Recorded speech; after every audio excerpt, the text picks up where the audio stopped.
Hello, hello, Mom and Dad Meet World. Today we are going to set up a e-scooter. It is an electric scooter. It is the LP60 model of the Ladped. We actually got it on AliExpress, shipped from the US. We were very hesitant to order from AliExpress, one, because they spam you quite a bit, and two, because, you know, I've had friends who've gotten, like, you know, toy car versions of the thing that they ordered. But we figured it was cheap. It was $100. It was my risk. And so let me show you what we brought you. I can tell you that the scooter itself is pretty easy to assemble. I can say that because we bought two, one for each of us. I trial run the first build so that you guys didn't have to see me fumble. Cut the box. This has not been opened.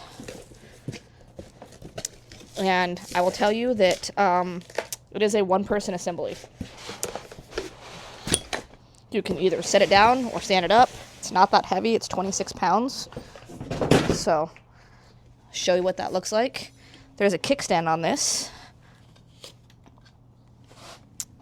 going to be a little bit more careful with the kickstand. I pinched my finger last time. I literally still have the blood blister because I wasn't paying attention to where I put my thumb. I'm going to pull the kickstand down just so that I have it. But this whole thing comes with one small bag. In that small bag is one power supply that is exceptionally light. I'll show you where that plugs in at to charge when we're done. And then it comes with one user guide in several languages, which is very helpful. One T-handle and 5 screws. It says 6 in the manual, but then it also tells you you only need 4, so it comes with a spare because it tells you to periodically tighten the screws that I'm going to install because they may vibrate loose over time.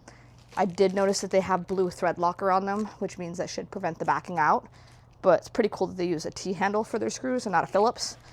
My personal opinion, that's much more secure. So the first thing I'm going to do, just move the styrofoam out of the way here so I can pull the handlebars up into position. Handlebars are just stuck in the foam down here. Make it easier for me to work. Just put my foot on that, if you saw that, and snap that shut. That's how it locks. Easy peasy. So, how to install the handlebars. That's the only thing you have to build with this bike.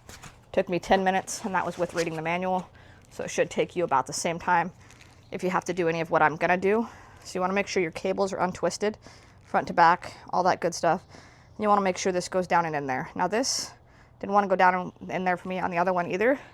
So what I figured out is which one of these cables, I'll turn the handlebar so you can see a little bit, which one of these cables it was connected to. And I just slid it from down here, this lower point. Actually pulled the whole plug and the grommet loose, just so I could put the wires and the cable in right.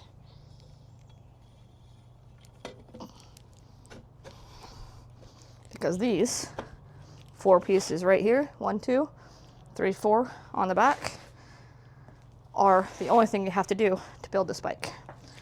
So I'm gonna grab these out, put them in. No particular order, really it's up to you. Whether you want them to go from the back or the front first, or whether you go one or two. I'd put all 4 of mine in place before I cinch anything down. So the reason I don't tighten them all down is just so that I don't have to loosen them all up when one inevitably isn't perfectly lined up, because that's usually what happens when you're building a shelf or screwing things in.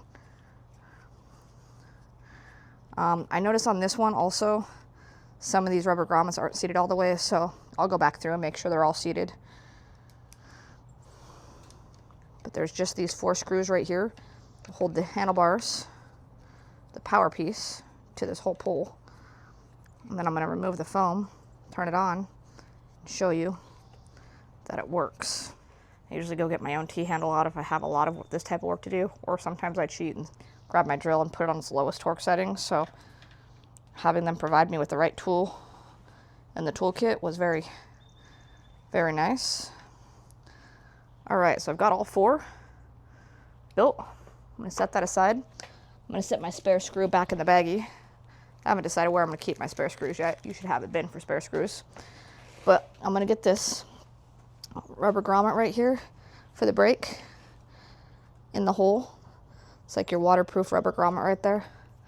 You'll notice if you pull on it a little bit from the bottom, you'll see that. Then I'm going to slide this back up in here, getting as much of this bottom cable that I pulled through up in while I do so that when the bike folds flat, I don't have an extra bit of cable just chilling, hanging out.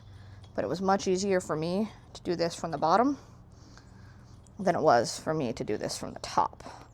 And trust me, I tried from the top because that's what it told you to do in the manual. And I thought, well, this is silly because this is basically just a bicycle, a very stripped down bicycle. So just to make sure that I got the length on these cables right, I'm going to push this little red thing forward, fold this down. These are nice. This could actually come in a little more. You see it's a little long, so I'm going to pull that cable back out. Make sure it's up in that tube a little bit better. And put the grommet back down.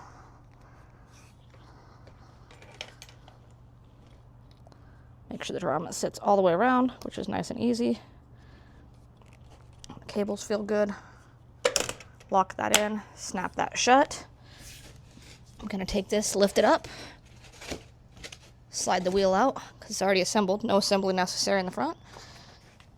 Slide the rear. Same thing.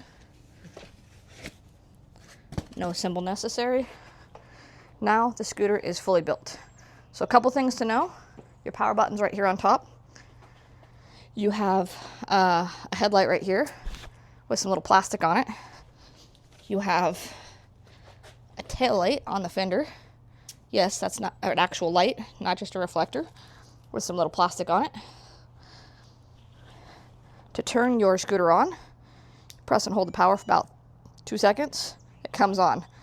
So if you wanted to turn on your light, you click it again. You'll see the tail light light up in the back. Headlight light up in the front. And it's on. If I wanted to turn it off, kind of press and hold it for about 2 seconds, 3 seconds, turns right off. Headlight. Headlight off. Double tap. Eco. Drive. Sport. Press and hold. Power. Now I can tell you, what I didn't notice the first time is when you push this button and unlock it, you hold it down, I kept trying to figure out, what is this clip for? Do I need it? Should I remove it? Seems extra. And then I put the thing in my trunk of my car and realized that the clip snaps into the little notch on the fender so that when you lift this and turn it, the handlebars lock and you're not fighting them coming all around. So all in all, 26 pounds for the Ladped scooter. Spent $100 on it. Feel really good about that $100. Taking it out on a couple trail rides. I can tell you, economy, drive, and sport mode, I weigh somewhere in the 140 to 160 range, given my health, what month this was shot. And I prefer it in the drive and sport mode as a fully grown adult. Just saying, I just feel like I got more oomph going to the 12, 13 miles an hour range if I wanted to go a little faster. This has been my assembly video of the Ladped scooter, the LP60. If you'd like to see more, want to see what it looks like driving, come check out the next video, which is just going to be a follow along with my camera. I will do a little lift here though, so you can see the throttle just for the front. Watch the front tire and the brake. Does come with a bell, already pre-assembled right above the brake, so if you're passing people, you can make them wear if you're out in a trailer on a sidewalk. And that was it. 5 to 10 minutes, easy to assemble, lightweight to carry, 26 pounds total. Folds up, it's small enough to carry on like an Amtrak train or a bus with you without having to pay extra fees. And should be good for getting around the city or going to the park. Hopefully you like this video. You know what to do. Like, share, comment, subscribe. Until next time, thanks for watching. Bye for now. One more thing I forgot to show you is where does the power plug into? How do you charge this thing? down here in the front, there's a small red cover. Just unplug that and then plug it right into the wall with the wall adapter that they provide. So when you're done charging it, make sure you snap that good and closed. Get a good seal on it so you don't get any dirt, debris, or water up in your charging plug cover, because that is probably the biggest risk to the scooter, would be making sure that you get the plug back in there fully. That's what it looks like when it's charging. When it's done, it should go green, or when it's not hooked up, it should also be green. Okay, it was just unplugged. That's what it'll look like. Now it's plugged back in.